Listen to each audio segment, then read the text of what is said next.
Je vous montre ça pour vous dire que c'est en Asie, au Japon notamment, en Corée et en une partie de la Chine, c'est très très répandu.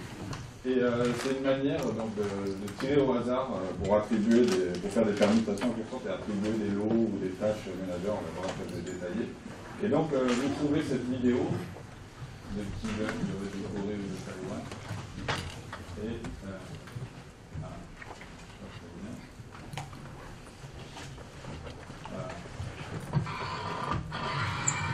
alors donc il explique comment on fait pour jouer aux Amiga Koji.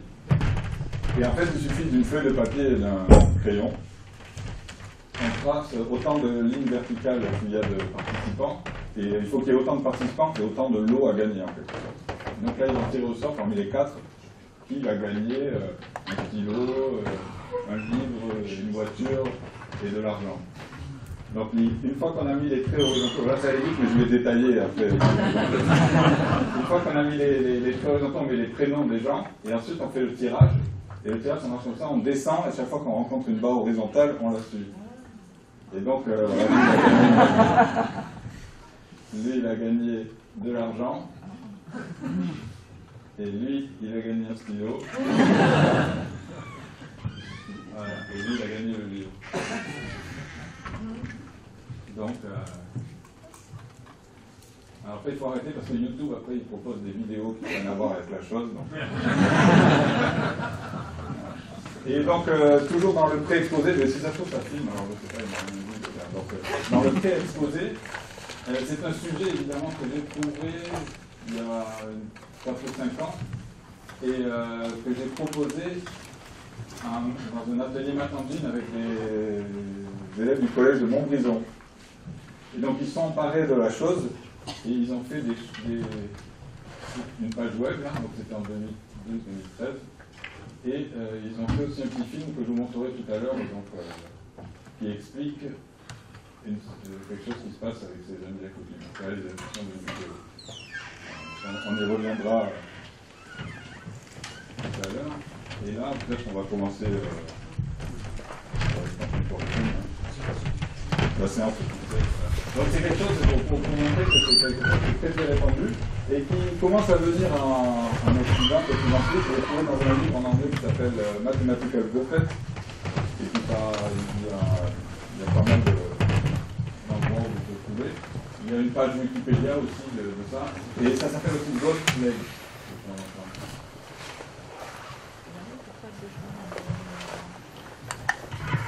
Donc là je vais reprendre de l'exposé et donc commencer l'exposé. Donc le titre c'est Amiga Koji du halo au groupe symétrique, donc c'est les lumières, les mathématiques, les lumières, donc je vais essayer de trouver quelque chose de lumineux à citer pour coller avec le thème. Et effectivement ça marche parce que d'où vient le nom Amiga Koji, ça vient en japonais en tout cas, ça vient de Fuji qui veut dire loterie. Et Amida qui est un raccourcissement du nom Amitabha qui est le nom d'un Bouddha du XIIIe siècle à peu près, période Muromachi au Japon. Et dès cette période-là, ils avaient commencé à faire des Amiga Koji. Et en fait, ça provenait comme on a vu sur l'image précédente, ce Bouddha, il était toujours représenté avec un halo, comme ça, et donc les traits du halo vont être après les traits qu'on va faire verticaux. Et donc ils ont commencé à faire ce système-là que le petit gars a expliqué là, avec des droites verticales, avec ces droites qui proviennent du halo, et donc c'était un tirage, une espèce de loterie d'Amitabha. Voilà. Alors comment ça va marcher? Je vais détailler sur un exemple précis. Si vous avez une famille, donc j'ai pris une famille de 5 personnes, donc, et avec des tâches ménagères. Après le repas, il faut savoir qui c'est qui va faire un WC, qui c'est qui va sortir la poubelle, qui c'est qui va se retrouver, qui c'est qui va passer l'aspirateur, et qui c'est qui va aller tondre la pelouse. Donc on a 5 tâches ménagères et on a 5 personnes dans la famille. Parce que si vous avez une famille à 4 personnes, vous répartir 4 tâches ménagères. Voilà. Ici, c'était pas. toutes les variantes sont possibles, évidemment. Et alors, comment on fait le tirage? Donc, je vais refaire en détail ce qu'il expliquait tout à l'heure. Donc, on trace des droites verticales là, pour chaque tâche à effectuer. Et après, chaque joueur peut, comme il veut, à son tour, mettre des barres horizontales entre deux droites verticales consécutives. Vous mettez autant que vous voulez, donc les gens à leur tour mettent des barres horizontales là où ils veulent, et vous arrivez à un dessin comme ça. Voilà. Bon, on a fini, on a mis toutes ces barres horizontales. Alors ceux qui sont habitués évidemment à ce genre de tirage, là ils peuvent savoir qui va faire quoi, parce qu'évidemment vous allez voir ça va marcher dans les deux sens. On va pouvoir descendre et remonter, c'est des choses. Donc si vous êtes un peu habitué, vous savez que il faut vous mettre pour vous reposer. Et alors, il faut en mettre assez pour que ça soit une modélisation du hasard. Et après, il faut que ça soit vraiment une modélisation du hasard. Si on en met assez, on n'arrive pas à retenir exactement le trajet qu'il faudrait se reposer. On met un voile dessus, comme ça, alors, vraiment, on ne voit plus les barres horizontales. Et là, on choisit au hasard. Donc, comme dans la famille, c'est la maman qui choisit en premier, qui se résigne, qui pense qu'elle va faire la vaisselle. La fille Mathilde donc, veut se reposer, c'est l'adolescente de la famille. Léa, elle peut avoir sorti l'aspirateur. Le fils, il va prendre la pelouse, il va envie de sortir. Et finalement, le père, il ne peut que choisir cette case. Et voilà. Et après, donc, une fois qu'on a mis le papier, le bout de papier dessus, donc là c'était dans le petit film avec une cover, et bien et que les gens se sont répartis dans les cases qui restent, on enlève le voile et on fait le tirage. Donc le verdict, de savoir qui va faire quoi. Donc on regarde pour maman. Donc le principe c'est on part de la droite verticale qui correspond à cette case, et dès qu'on rencontre une barre horizontale, on la suit. Donc ça fait un chemin comme ça, et on va toujours vers le bas. On va toujours vers le bas ou horizontalement. Donc on descend, on va horizontalement, on descend, etc. Et on arrive, vous avez déjà compris, qu'elle va se reposer. Donc voilà, donc ça c'est le tirage, comment ça se passe, et on fait ça pour les autres aussi. Par exemple, si on veut savoir ce que va faire, où est-ce que va aller Mathilde, qui veut se reposer, ben on va faire ça, on va descendre, là, là, là, là, là, là, là.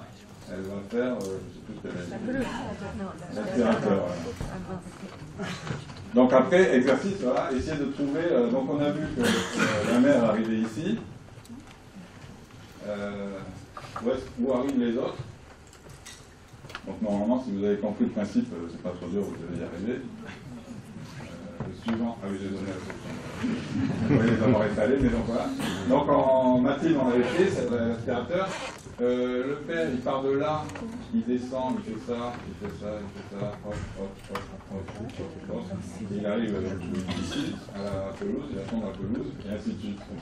On vérifie, et on se rend compte que chaque personne trouve une et une seule tâche. Il y a un accouplement, une correspondance, une association parfaite entre les tâches et les personnes. Donc bon, évidemment, c'est pour si vous avez un peu d'expérience, vous êtes un peu algébrique, oui, je vais présenter un objet algébrique qui s'appelle le groupe symétrique, qui était dans le titre, et qui est présenté de cette manière-là. Là, probablement, certains d'entre vous ont compris la mécanique. Et donc, on peut quand même se poser des questions, même si on comprend pourquoi chaque personne va arriver à une seule tâche, et vice-versa, en fait, pourquoi chaque tâche est associée à une seule personne. Et évidemment, il faut remonter, ça marche dans les deux sens. Si je remonte comme ça, ben, j'arrive, j'ai l'association pelouse-passage. Voilà, ça, pourquoi ça marche. Est-ce que deux dessins comme ça, arrangements comme ça de droite et de barre peuvent représenter la même association ou la même permutation, si vous voulez? Bon, ça, la réponse sera oui. Vous allez voir des exemples. est-ce qu'on peut avoir n'importe quelle association ici, là, si en bas, on fixe, on dit je veux que Léa sorte la poubelle, maman fasse la vaisselle, etc. Est-ce que je peux trouver un arrangement qui va donner cette association? La réponse est oui aussi. On va avoir un algorithme qui va présenter une solution. Et quel est le nombre minimal de barres horizontales pour obtenir une association donnée? Bon, ben là aussi, on peut calculer ça et calculer par rapport à l'association ou la permutation qu'on veut avoir. Donc, évidemment, quand on fait des maths, ah oui, il faut poser quelques définitions avant de faire des choses. Et voilà, donc je veux dire ce que c'est qu'un Milakuji, mais en gros, vous avez compris, hein, c'est des droites verticales avec des barres horizontales. Et la règle ici, si vous voyez que qu'est-ce qu'on veut faire quand on veut faire les parcours, on veut arriver ici, mettons ici, là, je pars d'ici, je veux arriver, et je ne veux pas qu'il y ait d'ambiguïté pour savoir si je vais à droite ou à gauche. Donc évidemment, il ne faut pas qu'il y ait deux barres horizontales qui arrivent au même niveau. Voilà, sinon on ne peut pas faire. Et ensuite, voilà, c'est dit dans cette définition. Et si on a ça, ben on peut faire ce trajet-là. Ensuite, on peut faire bouger les segments horizontaux. Ce qui compte, c'est juste la position relative de deux barres horizontales par rapport à une droite donnée. On a le droit de les faire glisser un petit peu, mais on ne peut pas les croiser. Parce que sinon, évidemment, ça changerait la permutation. Et donc, en fait, si vous avez quelque chose comme ça, c'est la même chose que quelque chose comme ça. Même si on fait vraiment, on étire un peu, on peut aussi étirer les droites verticales et faire ça de manière très longue. Et donc ils ne se ressemblent pas trop, puisque celle-là sont très proches, celle-là sont moins proches, etc. Mais ce qui compte, c'est que ces deux-là, par exemple, eh ben, il n'y en a pas ici qui viennent en quelque sorte les couper, et donc on peut les mettre aussi proches qu'on veut l'une de l'autre. Donc voilà, c'est un peu une espèce d'homotopie, si on peut dire, près, qu'on considère les Milakuji. Donc, un Milakuji, évidemment, je transforme ce qu'on fait en maths, je transforme ce mot japonais en un mot mathématique en disant que le terme mathématique à Milakuji, c'est un arrangement avec n droite, etc. Oui, question. Est-ce qu'il peut ne pas y en avoir? Oui. Oui. De barres verticales. Les barres verticales, la question, c'était est-ce qu'il peut ne pas y avoir de barres non, de barres horizontales. Non, pas de barres horizontales. Les barres, c'est toujours horizontales, les droites, c'est verticales, on va dire comme ça. Et est-ce qu'il peut ne pas y avoir de barres horizontales? Oui. À ce moment-là, on va aller tout droit et on va avoir l'identité, la permutation. Il ne va rien se passer et on va descendre. Oui. Ça va être l'élément neutre de notre structure algébrique qui va arriver. Donc effectivement, un nombre fini oui, de segments horizontaux de barres, ça peut être 0. Voilà, et on peut glisser fait. Donc évidemment, on s'amuse avec les tâches ménagères, tout ça, mais pour faire des maths, on met des nombres. Et normalement, on appelle 1, on appelle 2, etc. Donc on fait 1, 2, 3, 4, 5, et on va faire une permutation de 1, 2, 3, 4, 5. Donc là, c'est l'exemple de tout à l'heure. On peut vérifier, donc le 1... vous vérifiez par vous-même, donc le 1 il arrive là, le 2 il arrive là, voilà, et ainsi de suite. Normalement je ne me suis pas trompé pour le simuler, je me suis trompé. Et du coup, ce qu'on appelle le tirage ou la permutation associée à un Milakuji, ça va être l'application de 1, 2, 3, 4, 5 dans 1, 2, 3, 4, 5, mais c'est une permutation. Donc ça peut aussi être utilisé pour illustrer les applications. Si vous voulez parler d'application, on peut faire un petit dessin comme ça et dire que 1, on va l'associer, il va s'envoyer sur 3. C'est-à-dire que le 1, il va sur la troisième position. Donc 1 va sur la troisième position. Le 2, il va sur la dernière position, donc il va sur le 5. Ainsi de suite. Le 3, voilà. Il va sur la quatrième position, 3 sur 4, 4 sur 1, 5 sur 2. Donc on a une bijection de l'ensemble 1, 2, 3, 4, 5, une application de cet ensemble dans le Ok, donc et maintenant on va parler de la structure algébrique. Donc là, je vais un peu plus longtemps parce que je vais introduire un peu de structure. Donc moi je suis un algébriste et donc je vais présenter la structure algébrique et derrière tout ça, bon, vous avez probablement deviné, ça va être un groupe. Et la première chose qu'on peut faire, c'est de faire l'image miroir d'un arrangement comme ça, d'un Amida-Kuti. Donc si vous prenez un Amida-Kuti comme ça, là, vous mettez un miroir ici, là, et vous faites la réflexion. Et donc, évidemment, je me suis trompé. Ah, je suis pas sur la... D'abord, avant de faire ça, évidemment, il faut faire la composition. Merci, c'est bien, tout le monde suit. Donc, on peut couper les Amida-Kuti. Et ça va permettre de répondre à la première question de tout à l'heure. Pourquoi est-ce qu'on arrive vraiment à des endroits différents? Pourquoi ça définit bien une permutation? Donc, évidemment, là, vous voyez que j'ai mis un espace ici. C'est le même que tout à l'heure, mais j'ai fait une étape, en fait, et je l'ai coupé en deux. Et en fait, avec cette règle qu'on peut avoir des glissements là, dans des colonnes, tant qu'on ne croise pas une autre barre, ben, je peux monter cette barre-là aussi où je veux, celle-là aussi où je veux, pas les mettre à la même hauteur, et découper tout ça en petits morceaux, où à chaque étape, il y a juste une seule transposition. Donc si je continue ce procédé, oui, je vais continuer là. Si je continue ce procédé, par exemple, je vais tirer cette barre tout en haut, et je vais le découper juste après cette barre, et ça va me faire juste la première étape. Le 1 va descendre, le 2 va descendre, le 3 et le 4 vont s'échanger, et le 5 va descendre. Et j'aurai donc comme résultat que 1, 2, 4, 3, 5. Donc j'aurais fait juste la transposition 3, 4. Et là, donc ça c'est une étape supplémentaire. Là, le 1, il est là, le 5, il est là, et ainsi de suite. Et donc, comme ça, j'arrive à décomposer en éléments simples, en quelque sorte, en arrangement simple, n'importe quel Amida-Kuti. Et ce qui fait que on peut vérifier que, en fait, ce qui se passe, c'est bien une permutation, parce qu'il faut imaginer, là, jusqu'à présent, on a fait les schémas. Vous avez fait les trajets les uns après les autres, alors quand on fait les uns après les autres, c'est vrai qu'on peut se dire, mais pourquoi il n'y en a pas deux qui arrivent au même endroit? Mais si on les fait tous en même temps, on voit quand on écarte les étapes, on voit qu'à chaque fois, il n'y a qu'une transposition simple. Donc je vais avoir à chaque étape ici, il y a toutes les autres barres, là, où il n'y a pas de... toutes les autres droites, il n'y a pas de barre horizontale, et je fais juste la transposition. Je change le I et le I plus 1, donc une barre et sa voisine. Hein, donc si on fait ici, là, je vais commencer, si je les fais descendre tous en même temps, donc à ce niveau-là, après cette barre-là, il y a 1, 2, 4, 3, 5. Après cette barre-là, il y a 2, 1, 4, 3, 5, et ainsi de suite. D'accord? Donc ça, on dit que, en quelque sorte, chaque arrangement, chaque Amida-Kuti peut être engendré par ces transpositions simples ou ces éléments simples. Alors pour le groupe symétrique, ça s'appelle les transpositions simples.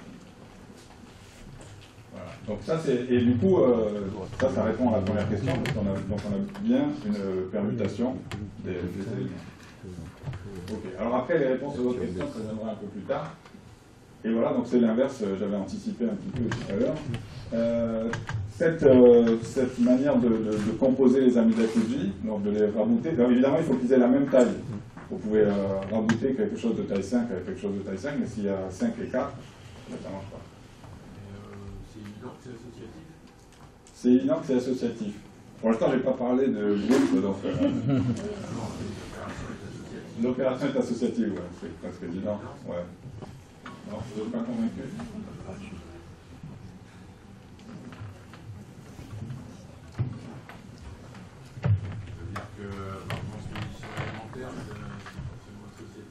Là, si on le découpe en 3, si je coupe ici aussi, là, et que je mets ces deux d'abord, et puis après je raboute celui-là, c'est pareil que de rabouter ces deux-là, et puis celui-là après. Bon, ça c'est pas une démonstration, il faut écrire précisément la démonstration, mais c'est l'illustration de l'idée de la démonstration. Oui. Et sinon, alors une démonstration qui tient en une ligne, c'est l'associativité de la composée des applications. Mais bon, c'est un peu de la triche, mais... C'est-à-dire qu'on peut dire que cet arrangement, c'est une application de 1, 2, 3, 4, 5 dans 1, 2, 3, 4, 5. Et puis l'autre, si je découpe ici, là, c'est aussi une application, etc. Ça, cette unité. Ouais, j'aurais dû le dire. De toute manière, je ne vais pas vraiment beaucoup prononcer le mot groupe. Il faudra que je restreindre. Et donc, il y a un inverse. Il y a un inverse. Donc, c'est ce que je disais tout à l'heure. Donc, on prend l'image miroir. Donc là, normalement, ça doit marcher. Voilà. Alors, ce qui compte, ce n'est pas qu'ils soient exactement à la même place. Puis, comme on l'avait dit, on peut les bouger un petit peu. Mais ce qui compte, c'est que la position relative soit la même d'un côté et de l'autre côté du miroir. Vous pouvez imaginer qu'ici, il y a un miroir. Et donc là, j'ai celui-là, qui est le miroir de celui-là. Là, j'ai celui-là, etc. Là, j'ai celui-là, et ainsi de suite. Et quand on fait ça, avec n'importe quel arrangement, avec n'importe quelle Amiga Fuji, ben, ça va annihiler la permutation qu'on a faite et la transformer en identité. Et pourquoi ça va annihiler? Ben, c'est encore le coup des éléments simples. C'est que si on décompose, si on étire un peu là, les dessins, c'est que je vais pouvoir mettre cette barre ici le plus bas possible, là, et mettre celle-là le plus haut possible. Et quand je les recolle, ben, il y a ces deux barres qui sont l'une à côté de l'autre. Et ces deux barres-là, quand on fait la transposition, puis après qu'on la refait, ben, c'est comme si on n'avait rien fait. C'est son propre inverse, ça? Oui, c'est son propre inverse, ouais. Oui, c'est un cas particulier, ouais. J'aurais dû prendre. Ouais, bien, oui, ouais, mais ça marche. Ce que je suis en train de dire fait que c'est une justification que ça marche en général. Effectivement, lui, c'est son propre inverse que ça arrive. Et donc, ça nous amène un peu vers les relations. Donc, on avait les générateurs. Donc, je reviens, voilà, les générateurs, c'est ça. C'est ces éléments simples qui vont me permettre de faire n'importe quel arrangement. Et puis après, il va y avoir des relations qui vont être vérifiées par les arrangements. Et donc là, on voit un peu que si on croit que c'est vraiment la scène inverse, je pense que quand on recolle ces deux trucs, là, il va y avoir une relation qui va nous dire que ça, il a composé ici, là, ça fait l'identité entre ça et ça. Et donc c'est ce qu'on va demander, effectivement, si vous arrivez à isoler, comme ce que je viens de faire là, dans votre arrangement, une situation comme ça, ben voilà, quand je descends, je fais ça, et de l'autre côté, je fais ça, je fais ça, et comme si j'avais rien fait. Donc s'il n'y avait pas de barre horizontale, donc ça, pour ceux qui connaissent, c'est le fait que les générateurs de notre structure là sont de carré égal à l'identité. Ça, c'est comme S carré, que je fais deux fois le même truc, égal à rien, donc l'identité. Ah non, là, j'ai été un peu flémard, j'aurais dû écrire 1, 2 ici, mais vous voyez que le 1, si on les fait descendre en même temps, j'ai 1, 2, 1, 2, là j'ai 2, 1, 2, 1, 2, 1, et tac, j'ai de nouveau 1, 2, 1, 2. Donc c'est comme si j'avais fait. Donc deux segments de barres consécutifs donnent le même tirage, la même permutation. Et alors là, on a une relation très fameuse qui s'appelle la relation de tresse. C'est si on a trois droites verticales consécutives et qu'on est dans une situation de triangle comme ça, où il y en a un qui est au milieu des deux autres, mais on peut le renverser et ça va donner la même permutation aussi. Donc si vous partez ici, vous descendez, vous avez 1, 2, 3, 1, 2, 3. Ici, vous avez 1, 3, 2, etc. Jusque là, le 1 et le 3 sont échangés. Vous avez 3, 1, 2. Et puis le 2, il revient au milieu, et vous avez 3, 2, 1. Donc ça, c'est sur trois lettres, 1, 2, 3, 3 noms comme ça. Une permutation d'un ensemble à 3 éléments.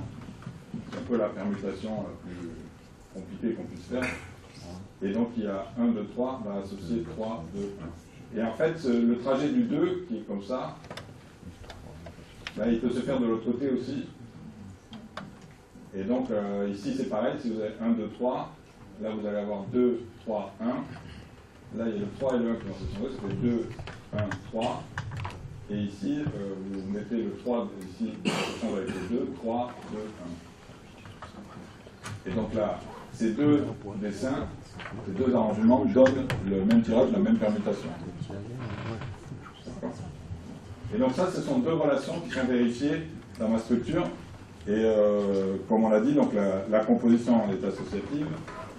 Il y a un inverse. Et qu'est-ce qu'il faut encore? Voilà. Le neutre, bon, le neutre, j'en ai pas, on l'a évoqué, c'est s'il n'y a pas de barre horizontale, il y a un élément neutre qui sont juste les droites verticales où on ne met pas de segments horizontaux. Et ça, quand on le raboute en n'importe quoi, ben, ça ne va rien changer, ça rallonge juste les droites verticales. Donc il y a une structure de groupe sur ces arrangements de droite et de gauche. Et qui est en fait rien d'autre que le groupe symétrique sur le nombre d'éléments. Donc voilà, pour se faire un peu la main, j'ai fait quelques exemples de simplification de ça, et pour dire aussi comment on l'applique, parce qu'il faut voir qu'en fait, il faut isoler cette situation au milieu du reste pour pouvoir l'appliquer, mais il ne faut pas qu'il y ait de chevauchement. Par exemple, si j'avais ici une barre, là, je ne pourrais pas l'appliquer. Donc je vais le montrer sur les transparents suivants, comment ça fonctionne. Donc évidemment, donc là il y aura les deux types. Donc là vous voyez ici, c'est ce que j'avais dit au début, là, où on avait dit on peut faire glisser les barres horizontales les unes vers les autres. Donc ces deux barres-là, je peux les rapprocher l'une de l'autre. Et finalement, en fait, si elles se rencontraient, ça ne donnerait pas une barre, mais elles s'annuleraient, quoi. Et du coup, ça me fait le trou qui est là. Mais une fois que j'ai dégagé ce trou-là, je vois qu'ici, j'ai aussi la possibilité d'éliminer ces deux barres-là. Donc il peut y avoir des éliminations comme ça en cascade. On verra à la fin un théorème qui marche avec les éliminations en cascade. Et là maintenant, je regarde, donc je suis parti.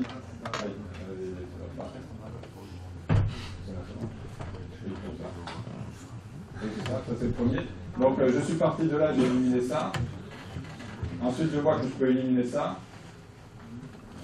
Donc je suis rendu à cet arrangement, à cet Amidakuji.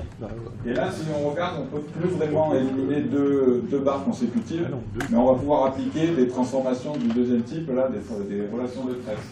Et alors, il faut isoler, donc il faudrait étirer. Donc il y a, par exemple ici, là on peut le faire parce qu'ici il n'y a rien. Et ici, cette barre-là, donc elle va être entre celle-là, et puis bon là il n'y a plus rien. Et donc ça veut dire que si je change ici, cette barre va passer là et elle doit aller en dessous de celle-là. Donc il faut faire gaffe quand on fait cette opération, qu'on doit respecter, on isole un petit morceau du gros arrangement et on fait le changement. Et c'est pas vraiment ça que j'ai fait.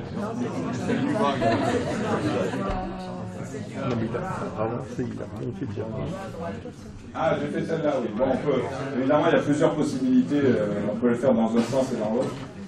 Donc, j'ai fait celle-là, c'est encore plus clair. Voilà, donc si je change, donc cette barre va venir là, celle-là là et celle-là là. Et on se retrouve comme ça. On essaie de faire il faut essayer de le faire de manière un peu maligne, parce que après il faut essayer de faire apparaître des endroits où on va avoir deux barres consécutives pour simplifier encore plus. L'idée c'est un peu que derrière, c'est ce qu'on va voir avec l'algorithme plus tard, c'est d'avoir le minimum de barres horizontales possible. Donc là je peux éliminer ça. Et ensuite, en haut à gauche, voilà, on pourrait faire ça là.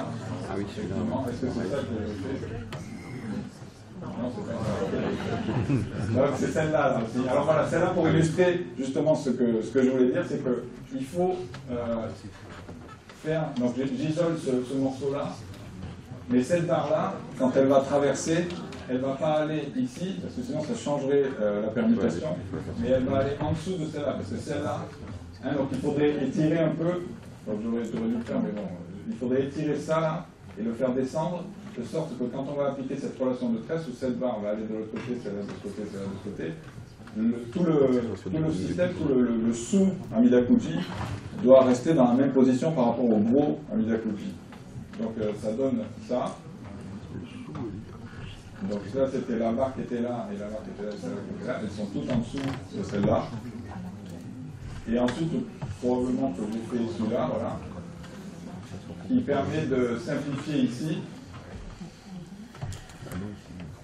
Et là on arrive, oui, et tout ce qu'on a vu tout au long de cette succession de simplifications, c'est que plusieurs arrangements, plusieurs Amidakuji peuvent coder la même permutation. Et celui-là, il semble avoir, voilà, il semble minimal, donc il semble avoir des bonnes propriétés. Celui-là, oui, on peut changer, ouais, effectivement, ouais. Mais on pourra plus simplifier, on va voir ça de toute manière. Non, c'est pas l'enlever. Et donc ça va venir quand on va faire l'algorithme, on va retrouver celui-là et on va voir qu'on a les mêmes. Hein, donc si on faisait ici, donc si vous avez un crayon, on peut aussi le faire. Je pense que. Ouais, mais je l'ai affiché en diapo tout à l'heure. Regardez-le en même temps, vous allez voir. Il va venir.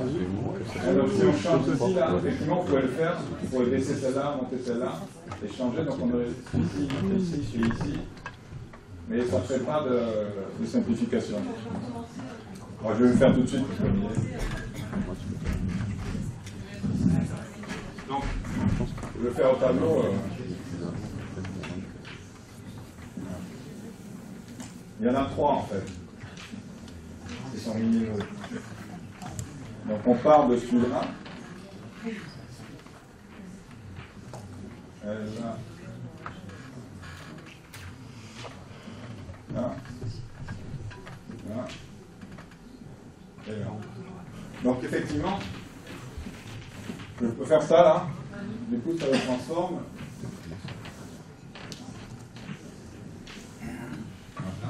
Donc ça ne bouge pas. Celui-là, il ne bouge pas. Et là, il faut faire attention que cette barre ici, là, elle doit aller au-dessus de celle-là. Parce qu'on a isolé ce petit morceau. Et ce Amida Fuji, il doit être la position relative de ce sous-arrangement doit être la même d'un côté et de l'autre. Donc celle-là, là, elle vient là. Et ici, on se trouve comme ça. Et on peut recommencer où? Voilà, on peut recommencer là.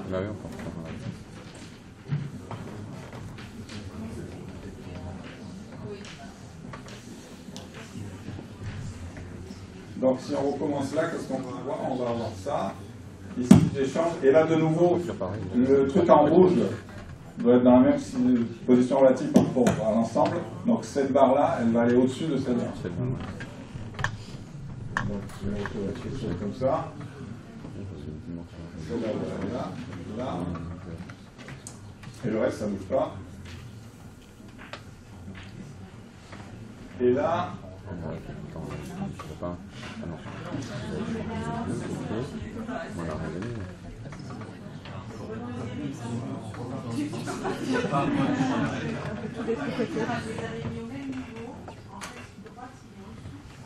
Ah, je me suis trompé. Donc la première étape, c'est ces 3 là. Je vais les transformer en faisant celle-là là, celle-là là, celle-là là. Et donc je retombe ici. Non, non. Si, je suis parti de ça là, qui est celui-là. Celui qui est sur celui-là là. C'est celui-là. Mais j'ai un peu décalé, j'ai un peu fait les glissements à l'intérieur des bandes là. Donc celle-là et celle. Ok. Donc normalement on ne peut pas faire d'autres. Enfin on peut refaire ici, mais on va revenir. Évidemment on peut les faire dans les deux sens. Et donc ça, voilà, il n'y a pas trop de mystère, ça reste ces 3 là. Ils vont revenir tout à l'heure, je les ai dans un transparent. D'accord. Donc ces 3 là donnent la même permutation, comme celui-là d'ailleurs, mais qui a des barres qui ne sont pas nécessaires. Ok. Donc ça c'était la structure, donc on a vu que ces arrangements avaient une structure de groupe et qui permet de répondre aux questions naturelles qu'on peut se poser quand on voit ce jeu qui vient du Japon et de Corée. Donc ensuite, comme on fait des maths, on va faire un peu de théorème, après les définitions. Donc là, jusqu'à présent, c'est vrai que je ne sais pas quel est le temps, voilà, ça fait à peu près 30-40 minutes. On peut faire 30-40 minutes là, et là, ça va décoller un petit peu, parce qu'évidemment, je vais énoncer des théorèmes, et je ne vais pas forcément les démontrer, parce que c'est un peu compliqué, mais on peut les démontrer au tableau. Et notamment, on va voir l'algorithme qui permet de trouver, étant donné une permutation, un Amida Fuji. Donc, voilà, c'est la première question. Si je me donne une permutation, évidemment, je reprends le même exemple, et on peut le faire, si vous avez fait de papier ou d'un tableau, vous pouvez le faire n'importe quelle permutation, ça va marcher. Et donc on cherche l'Amida Fuji. Et donc ça va être comme souvent dans les algorithmes ou dans les choses comme ça, il va y avoir une idée de récurrence et on va faire une étape et puis qui va se répéter et on va éliminer une barre verticale. Alors, comment on va faire? Alors il faut choisir un côté et vous allez voir que c'est ce qu'on a mis au tableau là, qui sont liés au choix du côté. Donc il faut choisir un côté et s'occuper d'une des lettres. Donc là, je regarde le résultat de la permutation en bas là, et je choisis de m'occuper de la première lettre, la 4. Donc je mets les barres horizontales pour ramener le 4 à sa position. Et donc comme ça, je suis tranquille, il est là et je ne peux m'en occuper. Et donc ça donne le chemin pour être sûr que le premier chiffre, la première lettre, arrive à l'endroit où il faut. Ensuite, donc ça c'est la première étape de l'algorithme. Je prends le premier et je l'amène à sa place. Et donc c'est un algorithme de tri en quelque sorte, puisque là vous avez une séquence qui est plus ordonnée, que vous allez l'ordonner grâce à ce dessin. Donc ensuite, je descends les chiffres qui précèdent le 4. Donc on travaille en fait avec les deux côtés. Et donc là, je fais passer le 1, donc le 1 il se retrouve ici, on fait passer le 2, il se retrouve ici, on fait passer le 3, il se retrouve ici. Évidemment, le 5 il est toujours là. Et là maintenant, on se retrouve dans une situation où il n'y a plus 5 droites verticales, mais il n'y en a plus que 4. Donc par l'occurrence, c'est fini. Et en fait, c'est ça qui se passe, mais on va continuer. Donc, je recommence l'algorithme. Je n'ai pas écrit comme un algorithme, mais si bon, on peut le faire. Donc maintenant, je recommence la première étape, mais avec en coupant ici, et en me souciant, donc j'oublie toute cette partie-là de l'arrangement et je me concentre sur cette partie-là. Donc là, je vais faire le 5, j'ai 1, 2, 3, 1, 2, 3, 5. C'est comme si j'avais 1, 2, 3, 4, quoi. Et donc j'ai la lettre 1, la lettre 2, la lettre 3, la lettre 5, qui sont permutées. Donc je recommence, je prends la première et je la ramène à sa place. Donc je prends la première ici et je mets les barres pour ramener le 5 à sa place. Et ensuite je refais la deuxième étape de l'algorithme, je descends les autres qui manquent. Donc je me retrouve avec ça. Donc je fais passer le 1 ici, le 2 ici et le 3 ici. Et là, je me retrouve avec une situation, un sous-Amidakuji, où il n'y a que 3 droites verticales. Et je recommence l'algorithme. Je prends le premier et je mets la barre qu'il faut. Ah ben, le premier, il y est, donc il n'y a rien à faire. Je fais passer le 2 et le 3, il passe à travers rien, donc il n'y a rien à faire. Je prends le 3, etc. Donc à chaque fois, là, je refais, il y a deux étapes dans l'algorithme, et je les répète jusqu'à ce que ça termine. Évidemment, ça va terminer parce que j'ai qu'un nombre fini de lettres, que je peux permuter que d'un nombre fini de manière, et donc au bout d'un moment, ça va s'arrêter. Donc voilà l'algorithme, et là, on a gagné. Et ça, c'est dans un théorème, quoi, c'est du folklore, le théorème.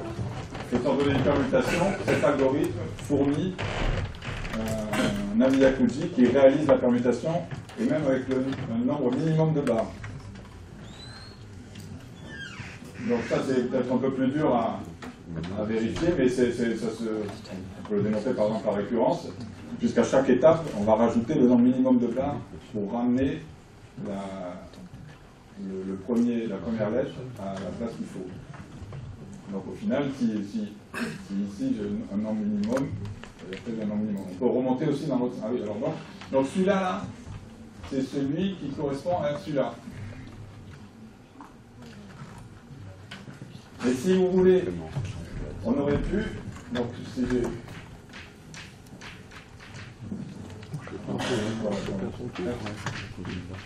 5,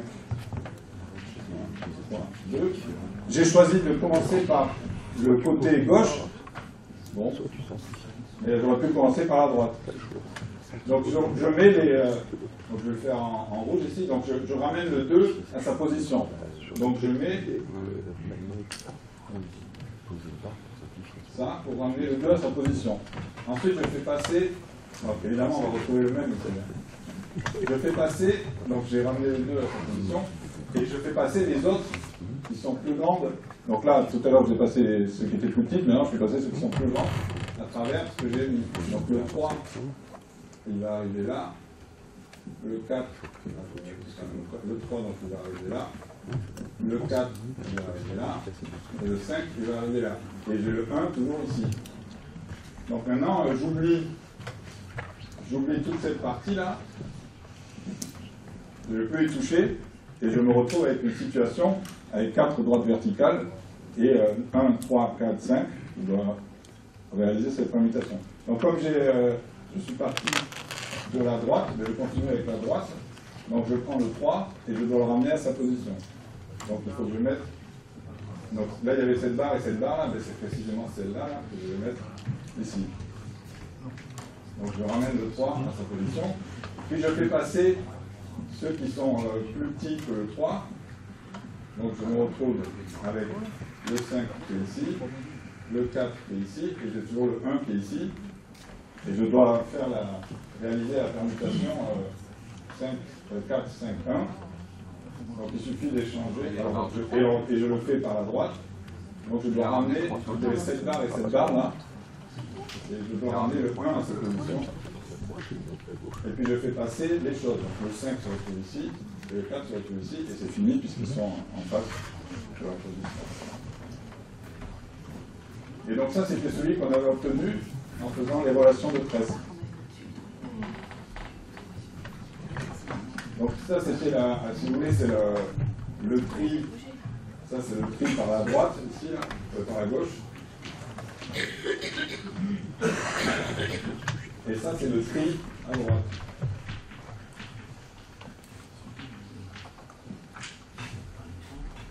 Et voilà, et donc pour démontrer le théorème, il faut regarder ça un peu plus précisément.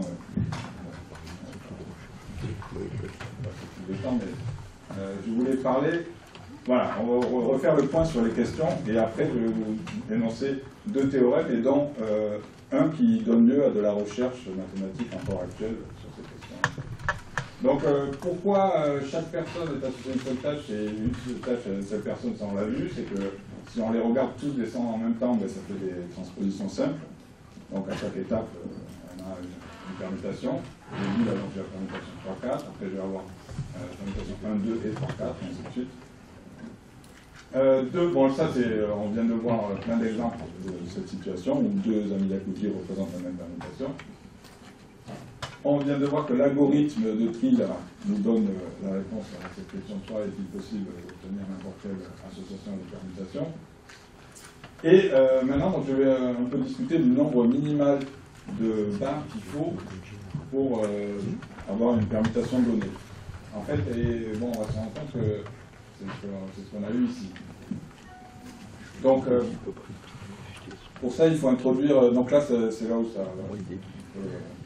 la courbe exponentielle commence à monter. Donc, il y a la notion de longueur d'une permutation.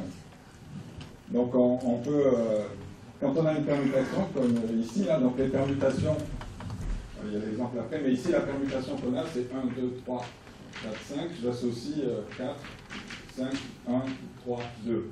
Donc souvent ça se trouve comme ça, donc le sigma, ça c'est l'exemple qu'on a depuis le début. Donc ça veut dire que 1, etc. Et là-dedans, il y a des fois des couples IJ qui vont être inversés par l'application sigma. Donc je regarde l'ensemble ça s'appelle l'ensemble des inversions, l'ensemble des couples I où I est plus petit que J, mais leur image, la relation est inversée. Et alors, si on regarde l'algorithme qu'on a fait tout à l'heure, et bien on se rend compte qu'à chaque fois qu'on a rajouté des barres, c'est plutôt, si je prends l'instant, c'est plutôt de ce côté-là, si on rajoute des barres, on obtient donc ici, je fais passer le 4. Ici, c'est 4, 5, 1, 3, 2. Ici, je fais passer le 4.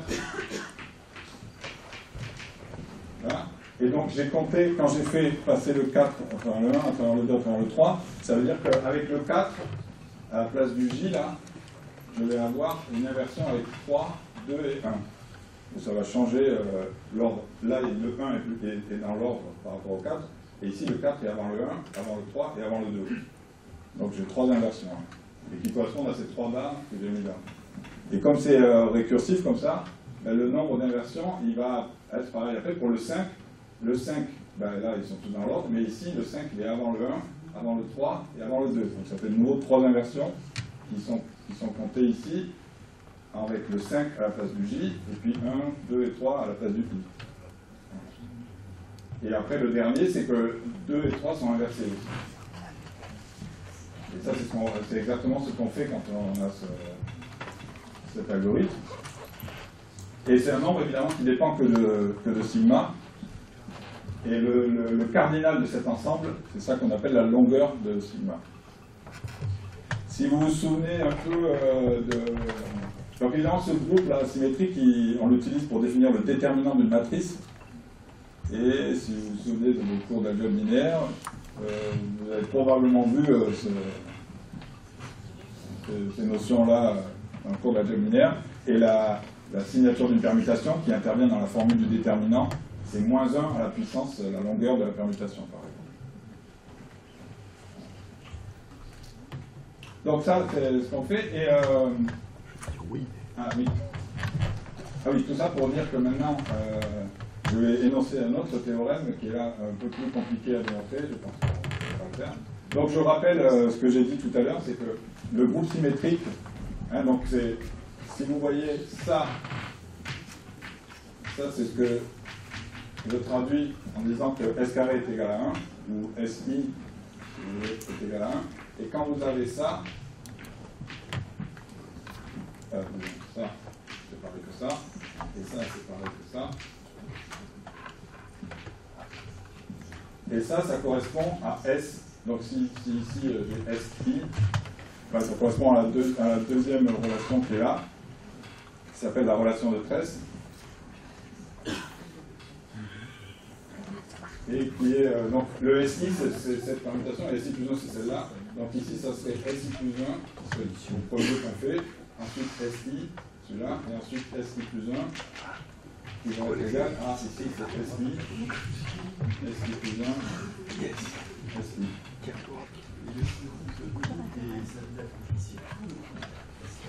Oui. Ouais, puisque n'importe quelle correspondance.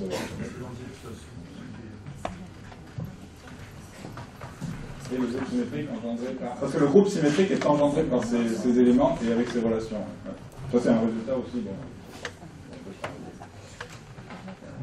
Parce qu'évidemment, quand on présente des groupes par générateur de relations, après, c'est pas forcément évident de.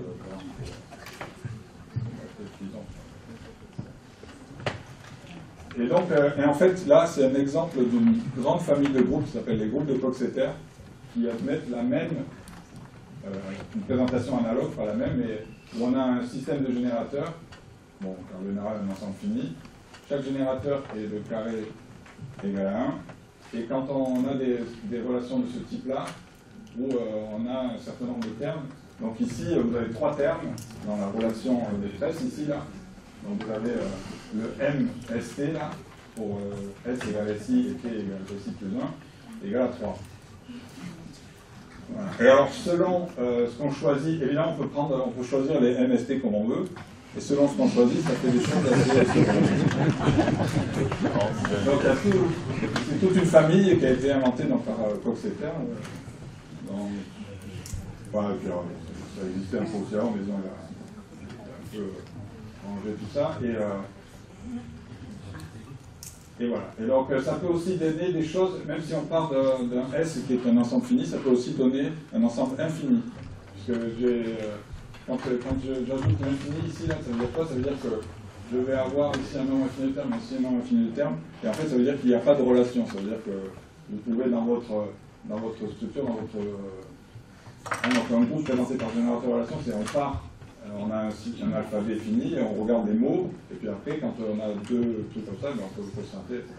Et donc là, vous avez un groupe libre à 2 générateurs, si vous avez le MST qui est égal à l'infini. Donc ça peut faire des ensembles de cardinal infini, même si on parle d'un ensemble de générateurs finis. Et donc, pour toute cette famille-là, il y a Tills et Matsumoto qui ont démontré que 2 écritures d'un élément ici de longueur minimale, enfin 2 écritures sur longueur minimale, si et seulement si on passe de l'une à l'autre par des relations de tresse. Et en particulier, ça veut dire quoi? Ça veut dire pour nos amis d'Akuti, ici, ça veut dire que ici, là, je suis passé à chaque fois par une relation de tresse ici. Puisque ici, j'ai changé le truc rouge en le truc rouge qui est maintenant comme ça. Et donc ici aussi. Donc ça, c'est un exemple. Ce qui est au tableau ici, c'est un exemple de ce résultat dans le monde des amis d'Akuji. Et voilà, donc ça, c'était le transparent que vous avez promis tout à l'heure qui correspond à ce qu'il y a au tableau. Et alors là, on voit qu'ils sont tous alignés, en fait, en quelque sorte, ils sont tous sur une droite, sur un segment, si on voulait représenter ça de manière topologique. La relation de tresse, on pourrait mettre un octave. Si on voulait représenter ça de manière topologique, ça fait un sommet pour celui-là, un trait ici, un sommet pour celui-là, un trait ici. Et c'est pas très mystérieux, c'est pas très intéressant. Mais si vous faites un jour l'exercice, que je vous propose ici, là, j'aurais dû avoir une diapo, mais j'ai fait un trou des présentations, donc je ne suis pas arrivé vraiment à le faire. Mais si vous faites l'exercice, vous allez voir que ça, vous allez faire la chose suivante. Donc je vais faire le début de l'exercice pour vous donner une idée de ce que ça veut dire. Donc vous partez de S1, S2, S1, S3, S2, S1, et vous allez commencer à faire des relations de tresse. Donc là maintenant on le fait directement sur les lettres. Et alors il faut regarder les endroits où il y a 1, 2, 1 ou 3, 2, 3, etc. Donc ici je vois que je peux faire quelque chose ici. Et plus ou moins en gros c'est aussi un résultat, on n'a jamais le choix en fait. Si on ne veut pas revenir en arrière, il n'y a qu'un endroit où on peut appliquer la relation de tresse. Et donc je vais arriver ici où je vais faire S2, S1, S2, S3, S2, S1. Là, je me rends compte que je peux le faire ici. Donc ça fait S2, S1, S3, S2, S3, S1. Et ce que j'aurais pu faire aussi, ah oui, il y en a une qui est un peu cachée, mais qui correspond ici au fait qu'entre 1 et 3, le MST de tout à l'heure, oui, évidemment, ah, c'est une faute, je ne l'ai pas écrit, mais si le I et le J, là c'est un peu, il aurait fallu écrire aussi ce qui se passe quand I et J sont loin l'un de l'autre. Et ça c'est illustré, si vous voulez, par ce qui se passe quand on a 1 et 3, voilà, il faut avoir 4 brins. Donc je fais 1, ça c'est S1, l'échange de 1 et 2, et 3 c'est l'échange de 3 et 4. Et vous voyez que ces deux-là, on peut les faire dans l'ordre qu'on veut, puisqu'ils sont pas reliés, ils n'arrivent pas à une droite horizontale. Donc je peux faire le S1 d'abord et le S3 après, ou vice-versa. Donc en fait, ils commutent. Donc je peux appliquer quelque chose ici qui va me faire aller vers S1, S2, S3, S1, S2, S1. Et là, ici, je me rends compte que j'ai créé une situation où je peux appliquer la relation de tresse. Donc j'ai S1, S2, S3, S2, S1, S2, et ainsi de suite. Et si vous continuez, là j'ai fait presque la moitié en fait, si vous continuez, vous allez vous rendre compte que ça boucle. Et donc ça fait un trou ici dans le calcul. Et ça, ce sont des choses qu'on étudie, par exemple moi et puis d'autres, qu'on étudie encore de nos jours, pour ces structures de groupes de Coxeter, comprendre les trous qui se créent comme ça dans le calcul. Et on n'y arrive pas en général. On y arrive s'il est fini. Si W est fini, on comprend bien, c'est même depuis quelques années. Mais si W est infini, on a du mal. Oui. Voilà, et pour finir, donc ça c'était l'exemple. Pour finir, je citais ce résultat-là. Donc j'ai trouvé, justement, parce que j'ai parcouru l'Internet à chercher des choses sur les amis d'Akuji, là, pour préparer des choses en plus que ce que je savais. Et j'ai trouvé ça, c'est un théorème d'évitement de 3 de 1, et qui était signifié dans une espèce de forum par Allen Knudson. Donc, Allen Knudson. qui est aussi s'intéresse à ça, et notamment parce que c'est relié du point de vue géométrie algébrique à certaines variétés, qui s'appellent les variétés de Bose-Einstein. Et puis il y a aussi des gens du côté de la recherche dans les polytopes qui ont fait des choses qui s'appellent les polytopes de briques. Ils ont, au lieu de les écrire comme ça, ils les ont retournés comme ça de pi sur 2, et ça fait un peu comme des murs, des briques, et ils disent des choses intéressantes. Donc si on fait comme ça, on a des choses comme ça. Et ça, ils disent que c'est une brique, et ils savent faire des mathématiques, d'autres mathématiques que celle-là, avec ces systèmes-là d'Amida-Koji, mais tournés.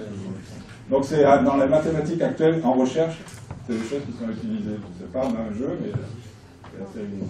Et alors donc là, le théorème mentionné par Pluto, qui paraît trop facile à citer, mais il dit que donc, une permutation qui est 3 de 1, ça veut dire, c'est 3 de 1, mais c'est une simplification, ça veut dire qu'il n'y a aucun IJK, comme ça, qui sont dans cette situation où, dans laquelle sont 3 de 1 quand on écrit 3 de 1 par rapport à 1, 2, 3. Donc par exemple ici, si vous avez 1, 2, 3, 4, 5, ça évite pas, comme j'ai écrit 3 de 1, parce que vous avez le 2, le 3 et le 5 qui sont dans cette situation IJK, où le sigma K il est là, le sigma J il reste au milieu, et le sigma I il est de l'autre côté. Et donc, si jamais vous avez... Alors celle-là, j'espère que je ne me suis pas trompé, celle-là je crois qu'elle est bonne. Et si on a quelque chose comme ça, on peut passer ces représentations des mêmes Amida-Koji qui réalisent cette permutation, c'est la permutation à 8, 1, 2, 3, on peut les faire sans utiliser la relation de Stress qu'avec des annulations de barres consécutives, et en faisant des glissements. Voilà. Donc on peut... éventuellement vérifier ça sur cet exemple, je n'ai pas coupé le tableau. Et voilà, merci de votre attention.